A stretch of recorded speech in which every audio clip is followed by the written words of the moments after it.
वे ब्राह्मण किस प्रकार से वश में हो सकते हैं, कृपा करके वह भी बतलाइए। हे दीनदयाल, आपको छोड़कर किसी को मैं अपना हित नहीं समझता। यह भान प्रताप जी कहते हैं। तपस्वी ने कहा, हे राजन सुनो, संसार में उपाय तो बहुत है, पर वे कष्ट साध्य हैं, बड़ी कठिनता से बनने में आते हैं, और इस पर भी सिद्ध हो या न हो, उनकी सफलता निश्चित नहीं है। हाँ, एक उपाय बहुत ही सहज है, परंतु उसमें भी एक कठिनता है। हे राजन, वह युक्त तो मेरे हाथ है, पर मेरा जाना तुम्हारे नगर में सही नहीं हो सकता। जब से पैदा हुआ हूँ तब से आज तक मैं किसी के घर अथवा गांव नहीं गया हूँ, परंतु यदि नहीं जाता हूँ तो तुम्हारा काम बिगड़ता है। आज यह बड़ा असमंजस सा आ पड़ा है। यह सुनकर राजा कोमल वाणी से बोला, हे नाथ, वेदों में ऐसी नीति कही गई है कि बड़े लोग छोटे पर स्नेह करते ही हैं। पर्वत अपने सिरों पर सदा तीर्ण को धारण किए होता है, अगाध समुद्र अपने मस्तक पर फेनों को धारण करता है, और धरती अपने सिर पर सदा धूल को धारण किए रहती है।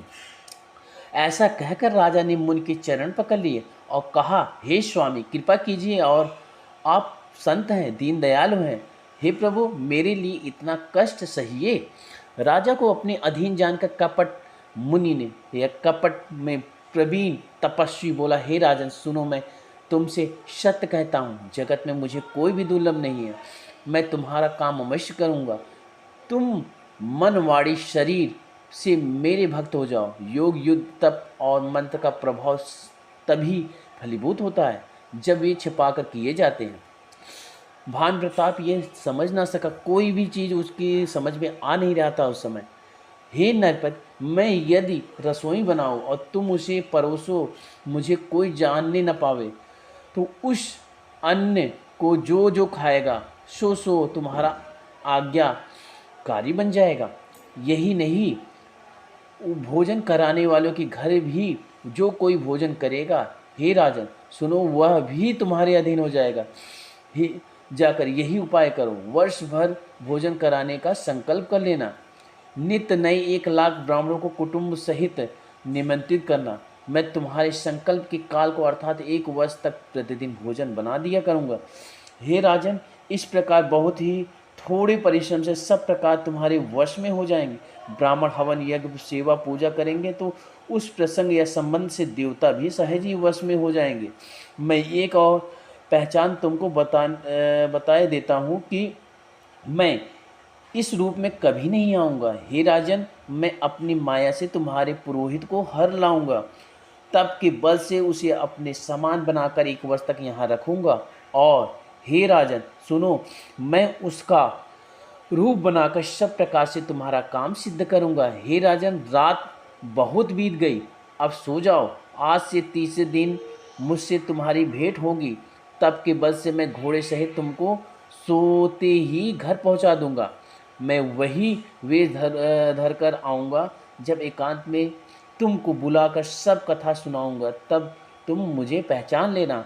राजा ने आज्ञा मानकर शयन किया और कपट ज्ञानी आसन पर जा बैठा। राजा थका था, उसे खूब गहरी नींद आ गई, पर वह कपटी न सो सका और उसे तो बहुत ही चिंता हो रही थी। उसी समय वहाँ कालकेतु राक्षस आया, जिसने सुअर बनकर राजा को भटकाया था। वह तपस्वी राजा का बड़ा मित्र था, खूब छल प्रपंच जानता था। उसके 100 पुत्र और 10 भाई थे, जो बड़े ही दुष्ट, किसी से न जीते जाने वाले और देवताओं को दुख देने वाले थे। ब्राह्मणों, संतों और देवताओं को दुखी देखकर राजा ने उन सबको पहले ही युद्ध में मार डाला था। उस दुष्ट ने पिछला वैर याद करके तपस्वी राजा से मिलकर सलाह विचारी, षड्यंत्र रचा और जिस प्रकार शत्रु का नाश हो सके वही उपाय रचा।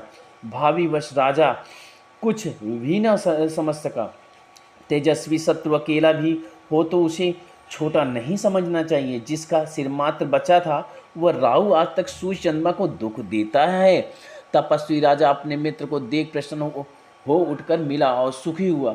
उसने मित्र को सब कथा यह सुनाई। तब राक्षस आनंदित होकर बोला, हे राजन सुनो, जब तुमने मेरे कहने के अनुसार इतना काम कर लिया है तो अब मैंने शत्रुओं को काबू में कर लिया है। तुम अब चिंता त्याग सो जाओ। विधाता ने बिना ही दवा की रोग दूर कर दिया। कुल सहित शत्रु को जड़ मूल से उखाड़ बहाकर चौथे दिन मैं तुमसे आ मिलूंगा। इस प्रकार तपस्वी राजा को खूब दिलासा देकर वह मायावी और अत्यंत क्रोधी राजा चला। उसने प्रताप भानु राजा को घोड़े सहित क्षण भर में ही घर पहुंचा दिया। राजा को रानी के पास सुलाकर घोड़े को अच्छी तरह से घुड़सवार में बांध दिया। फिर वह राजा के पुरोहित को उठा ले गया और माया से उसकी बुद्धि को भ्रम में डालकर उसने पहाड़ की खोह में डाल रखा था। वह आप पुरोहित रूप बनाकर उसकी सुंदर सेज पर जा लेटा। राजा सवेरा होने से पहले ही जागा और घर देखकर उसने बड़ा ही आश्चर्य माना। मन में मुनि का महिमा का अनुमान करके वह धीरे से उठा जिसमें रानी न जान पावे। फिर उसी घोड़े पर चढ़कर वन को चला गया। नगर के किसी भी स्त्री पुरुष ने नहीं जाना। दोपहर बीत जाने पर राजा आया। घर घर उत्सव होने लगे और भदावा बजने लगा।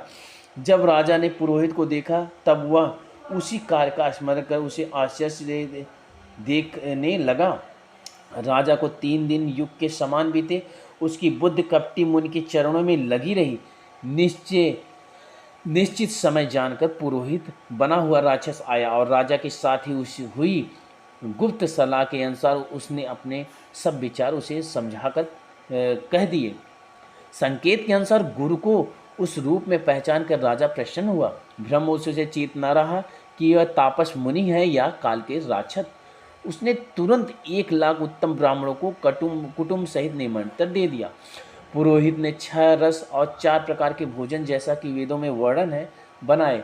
उसने मायावी रसोई तैयार की और इतने व्यंजन बनाए जिन्हें कोई गिन नहीं सकता।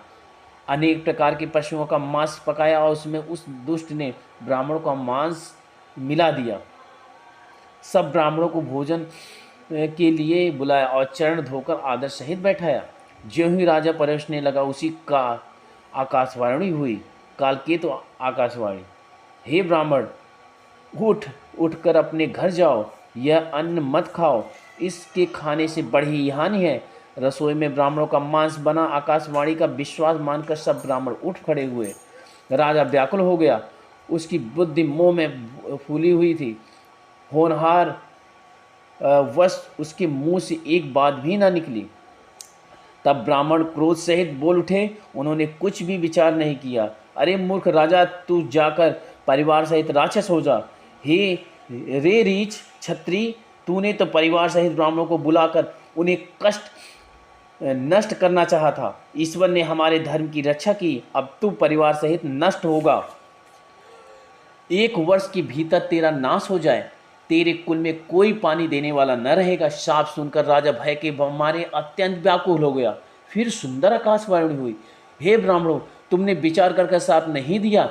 राजा ने कुछ भी अपराध नहीं किया। आकाशवाणी सुनकर सब ब्राह्मण चकित हो गए। तब राजा वहां गया जहां भोजन बना था। देखा तो वहां न भोजन था और न रसोइया, ब्राह्मण ही नहीं था। तब राजा मन में अपार चिंता करता हुआ लौटा। उसने ब्राह्मणों को सब वृत्तांत सुनाया और बड़ा ही भयभीत और व्याकुल होकर वह पृथ्वी पर गिर पड़ा। हे राजन, यद्यपि तुम्हारा दोष नहीं है तो भी होनहार नहीं मिटता। ब्राह्मणों का शाप बहुत ही भयानक होता है। यह किसी तरह भी नहीं टाल सकता। ऐसा करके सब ब्राह्मण चले गए। नगरवासियों ने जब यह समाचार पाया तो वे चिंता करने और विधाता को दोष देने लगे, जिसने हंस बनाते बनाते कावा कर दिया। ऐसे पुण्यात्मा राजा को देवता बनाना चाहिए था, सो राक्षस बना दिया।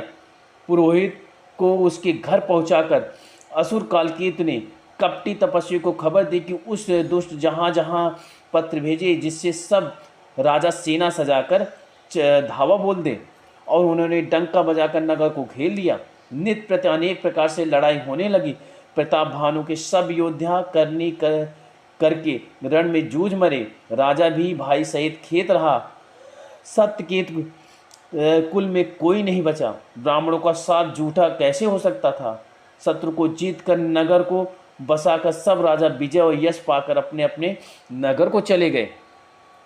हे भरद्वाज, सुनो, विधाता जब जिसके विपरीत होते हैं तब उसके लिए धूल सुमेर पर्वत के समान भारी और कुचल डराने वाली पिता यम के समान काल रूप और रस्सी सांप के समान हो जाती है। हे मुनि सुनो, समय पाकर वही राजा परिवार सहित रावण नामक राक्षस हुआ। उसकी 10 सिर और 20 भुजाएं थी और बड़ा ही प्रचंड सूरवीर था। अरिमर्दन नामक जो राजा का छोटा भाई था, वह बल का धाम कुंभकर्ण हुआ। उसका जो मंत्री था, जिसका नाम धर्मरुच था, वह रावण का सौतेला छोटा भाई हुआ। उसका विभीषण नाम था, जिसे सारा जगत जानता है। वह विष्णु भक्त और ज्ञान विज्ञान भंडार था। और जो राजा की पुत्र और सेवक थे, वे सभी बड़े भयानक राक्षस हुए।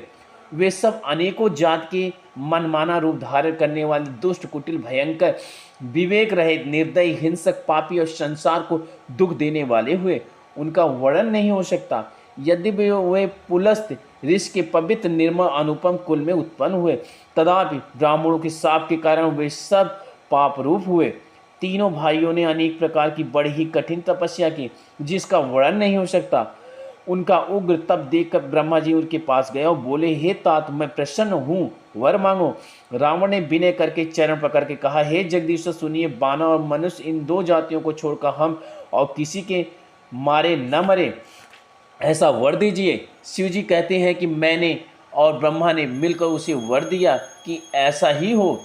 तुमने बड़ा तप किया। और फिर ब्रह्मा जी कुंभकर्ण के पास गए। उसे देखकर उनके मन में बड़ा आश्चर्य हुआ। जो यह दुष्ट नित्य आहार करेगा तो सारा संसार ही उजाड़ हो जाएगा।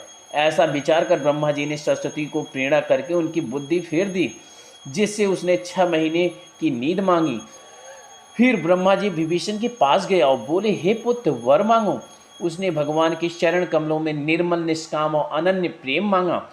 उनको वर देकर ब्रह्मा जी चले गए और वे तीनों भाई हर्षित होकर अपने घर लौट आए।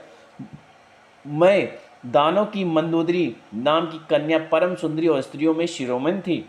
मैंने उसे लाकर रावण को दिया। उसने जान लिया कि यह राक्षसों का राजा होगा। अच्छी स्त्री पाकर रावण प्रसन्न हुआ और फिर उसने जाकर दोनों भाइयों का विवाह कर दिया। समुद्र के बीच त्रिकुट नामक पर्वत पर ब्रह्मा का बनाया हुआ एक बड़ा ही भारी किला था। महान मायावी और निपुण कारीगर मैं दानों ने उसको फिर से सजा दिया। उसमें मणियों से जड़े हुए सोने के अगणित महल थे। जैसी नागकुल के रहने की भोगावतीपुरी है और इंद्र के रहने की अमरावतीपुरी है, उनसे भी अधिक सुंदर और बांका वह दुर्ग था। जगत में उसका नाम लंका प्रसिद्ध हुआ। उसे चारों ओर से समुद्र की अत्यंत गहरी खाई घेरे हुए हैं। उस दुर्ग के मड़ियों में जड़ा हुआ सोने का मजबूत परकोटा है, जिसकी कारीगरी का वर्णन नहीं किया जा सकता। भगवान की प्रेरणा से जिस कल्प में जो राक्षसों का राजा होता है, वही सूर प्रतापी, अतुलित बलवान अपनी सेना सहित उस पुरी में बसता है। पहले वह बड़े बड़े योद्धा राक्षस रहते थे। देवताओं ने उन सबको युद्ध में मार डाला। अब इंद्र की प्रेरणा से वही वहाँ कुबेर के 1 करोड़ राक्षस यक्ष लोग रहते हैं। रावण को कहीं ऐसी खबर मिली, तब उसने सेना सजाकर किले जा घेरा और उस बड़े विकट योद्धा उसकी बड़ी सेना को देखकर यक्ष अपने प्राण लेकर भाग गए। तब रावण ने घूम फिर कर सारा नगर देखा। उसकी स्थान संबंधी चिंता मिट गई और उसे बहुत ही सुख हुआ। उस पुरी को स्वाभाविक ही सुंदर और बाहर वालों के लिए दुर्गम अनुमान करके रावण ने वहां अपनी राजधानी कायम की। योग्यता के अनुसार घरों को बांटकर रावण ने सब राक्षसों को सुखी किया। एक बार वह कुबेर पर चढ़ धावा, उससे पुष्प विमान को जीत कर ले आया। फिर उसने जाकर एक बार खिलवाड़ी में कैलाश पर्वत को उठा लिया और मानो अपनी भुजाओं का बल तौल कर बहुत सुख पाकर वह वहां से चला आया। सुख, संपत्ति, पुत्र, सेना, सहायक, जय प्रताप, बल, बुद्धि और बड़ाई, ये सब उसके नित्य नए वैसे ही बढ़ते जाते थे जैसे प्रत्येक लाभ पर लोभ बढ़ता है। अत्यंत बलवान कुंभकर्ण सा उसका भाई था, जिसकी जोड़ का योद्धा जगत में पैदा ही नहीं हुआ। वह मदिरा पीकर 6 महीने सोया करता था। उसके जागते ही तीनों लोकों में तहलका मच जाता था। जो दिन यदि वह प्रतिदिन भोजन करता, तब तो संपूर्ण विश्व शीघ्र ही चौपट हो जाता। रणधीर ऐसा था कि जिसका वर्णन नहीं किया जा सकता। लंका में उसके ऐसा असंख्य बलवान वीर थे। मेघनाथ ब्राह्मण